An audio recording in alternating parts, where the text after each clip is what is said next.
এবার তিনটা স। কয়টা স? কয়টি স?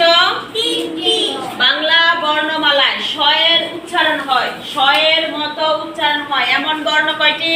তিনটি। স এর মতো উচ্চারিত হয় এমন বর্ণ কয়টি? তিনটি।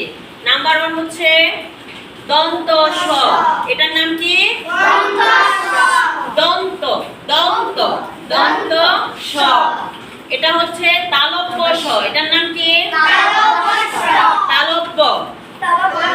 তোমরা অনেকে বলো তালিবান স, তালিবানা। তালব্য কি? তালব্য স। এটা হচ্ছে মূর্ধন্য স। মূর্ধন্য মূর্ধন্য কি নাম? হ্যাঁ, মদিনান্য না। অনেকে বলো না মদিনান্য, এটা না। কি হবে? মূর্ধন্য স। তাহলে বাংলা বর্ণে কয়টা স? কয়টা স? তিনটা স।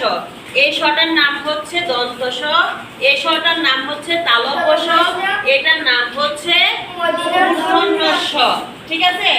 স কিন্তু এগুলোর উচ্চারণ স এর মতো হয়, স এর মতো হয়, কিন্তু আলাদা আলাদা ওদের এক একটা নাম আছে। বুঝতে পারছো?